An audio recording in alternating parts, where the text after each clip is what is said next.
بکسه لګېږي او دا یو بکسه ده داسې کولاویږي دا د څه شي لپاره ده؟ لکه سامان وړوکی وړوکی سامان پکې کېږي.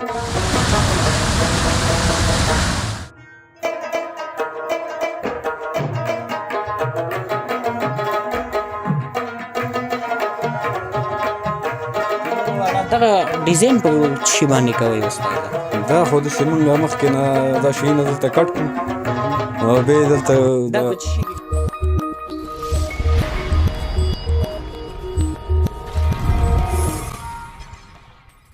قدرمنو دوستانو سلامونه احترامات مې ومنئ په دې هیله یم چې ټول به راته روغ او جوړ وئ د صحت او عافیت جامې به پر تن ولرئ.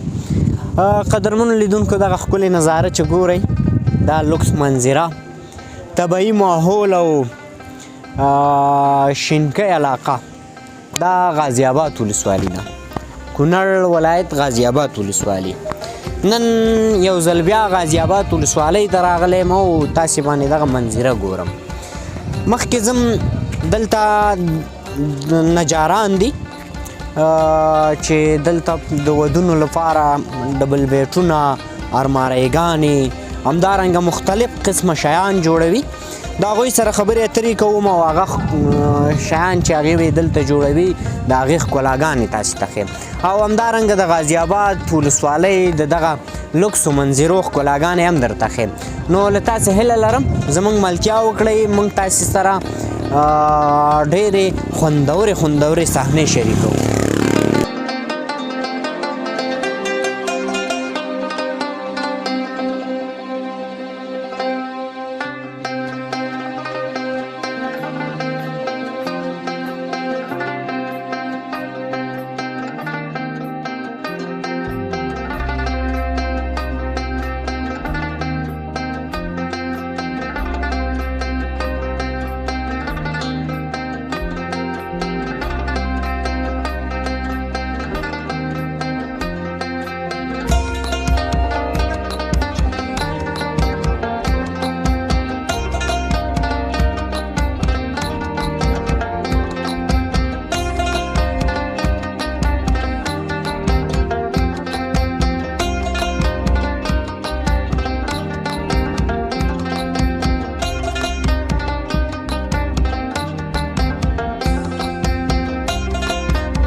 درنو لیدونکو بیا هم ستړي مه شئ. اوس مخکې چې مې یادونه وکړه غازی آباد ته ځم او د غازی آباد کې یو کلي ته راغلم چې دغه تاسې ګورئ دې ته ماشینونه وایي.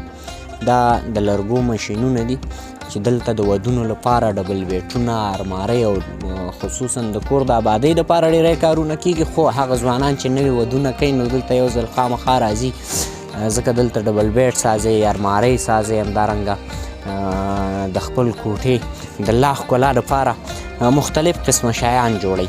نو موږ هم راغلي یو دلته یو ماشین ته چې دکې به د استادانو سره یې غږېږو دغه دې ته د ارې ماشین وایي چې په دې باندې دغه تختې صفا کوي. نو دلته به د استادانو سره غږیږو دغه ډبل بیټونه چې کوم ساسکلي دي او کوم شیان یې ساسکلي هغه هم تاسو ته ښیو، ملتیا مو وکړئ. استاد محترم ستړی مه شي. خیر صحت ښه دی؟ په خیر یې؟ حلالي ده؟ استاد لومړی کې خو به راته ځان معرفي کړي. زما خو د غازي آباد ولسوالۍ خان باچا استاد مې نوم دی او د دې بارګام د کلي. ډېر ښه. استاد محترم دا راته ووایه چې کارونه څنګه روان دي دې وخت کې؟ یاره کارونه خو مخکې ښه وو، خو اوس لږه ځکه دا پروژه بندېږي او کله خلاصې بس داسې ټکه ټوکه کاري معمولي. پروژه اوس دې ورځو کې خلاصه ده یا بنده ده؟ بنده ده اوس. ته پروژه چې خلاصه شي ستاسو کارونه ښه او چې بنده شي نو بیا په ټپه ورځي. بیا ورځېږي که نه. اوس وګوره دا فابریکې غونډې شړې ولاړې. نو لکه دې وخت کې چې څوک نوي ودونه کوي نو پروژه بنده یې هغه څنګه چل کوي؟ نو هغه داسې وي چې عریضې په شکل باندې دا شی انتقالوي خپل هغه دپاره وي، چې عریضه نه وي بیا هېڅ مشکلې بیا نه کېږي. بیا نه کېږي، مجبور دی واده ایسار کې یا د دې نه تېر شي. یا د دې نه تېر شي. نو دا ډبل بیډ دی که نه؟ دا ډبل بیډ دی. دې ته کوم ډبل بیډ وایي استاد؟ دې ته پیلرو والا.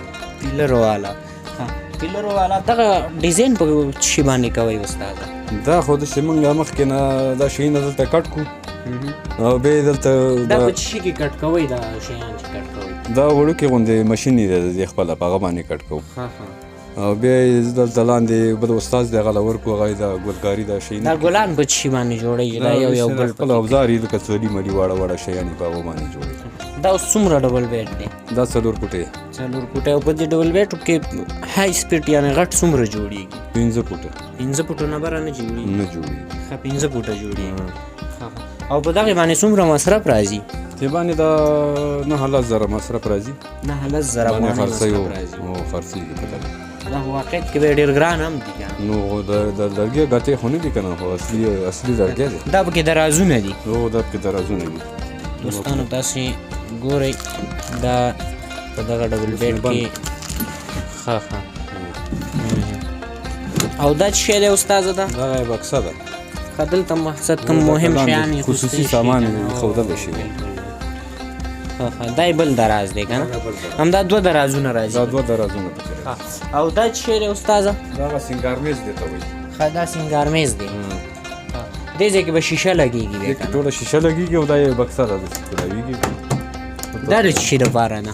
لکه سامان وړوکی سامان پکې کېښودل کېږي.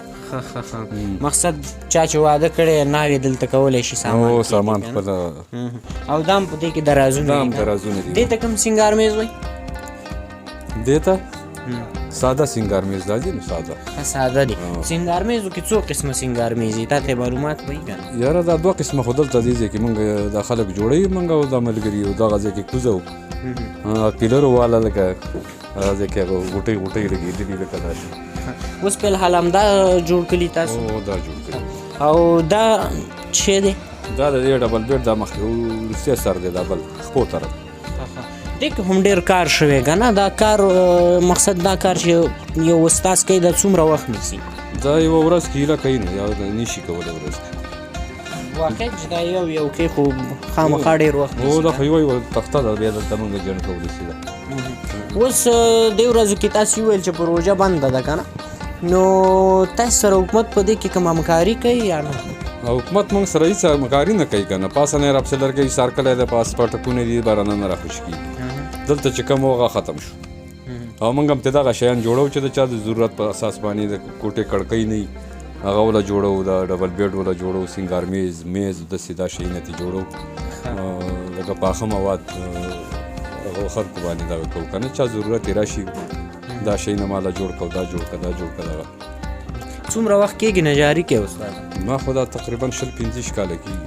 15 کاله. او ټول همدلته تېر کړل؟ همدلته غازي آباد. نو بیا خو به تا ډېرې لاسته راوړنې پیدا کړي په نجارۍ کې به ډېر مهارت هم لري. نجاري یو ځای په کونړ کې په کنډګل کې کېږي که نه؟ یو ځای دلته دی. نو دلته ډېر خلک راځي د ودونو لپاره چې مقصد ودونه کوي او سامان جوړوي یا کنډګل په یو خبره باندې دلته راځي چې د دې ځای د لرګي په اساس باندې کنډګل لرګی لږ د دې نه بیکاره راځي که نه. د دې لرګي د بیکارتیا علت څه شی دی چې هلته بیکاره دلته ښیي؟ دا لکه د مخکې نه د سوداګرو په وجه باندې هم د کونړ د غازي آباد لرګی ډېر په سوداګرۍ کې د ټول لرګي نه د دې ځای لرګي ریټ هم ګران و، لکه ښایست هم لري که نه، سپین لرګی نه دی، زیړ دی. نو دې ته چې بیا پالش هم وشي نو هغه بیا لا پسې ښایسته شي. دې ته لا اوس پالش نه دی شوی؟ پالش چې شي بیا لا ښایسته شي. هغه د کنډګل لرګی لږ سپین غوندې راځي، نو دې په خاطر باندې خلک دا د کونړ لرګی ډېر خوښوي، دا د غازي آباد ده. ډېره مننه استاد، ژوندی اوسئ، سلامت اوسئ. درنو لیدونکو د استاد محترم خبرې تاسې واورېدې. نور نو دغه غازي آباد دی او ډېری ماشینونه دي پکې چې مختلف قسم کارونه پکې کېږي. نو دا چې موږ ټولو ته رسیدګي نشو کولی، یو څو بیلګې مې تاسو ته وړاندې کړلې. تر بیا چې زه اظهار ارمان ستاسې په درانه چوپړ کې د خپل کیمرامین کرام الله بیدارزي سره حاضرېږم. تر هغې هم پاک څښتن تعالی سپارم د یو سوکاله او آباد افغانستان په هیله. خدای په امان.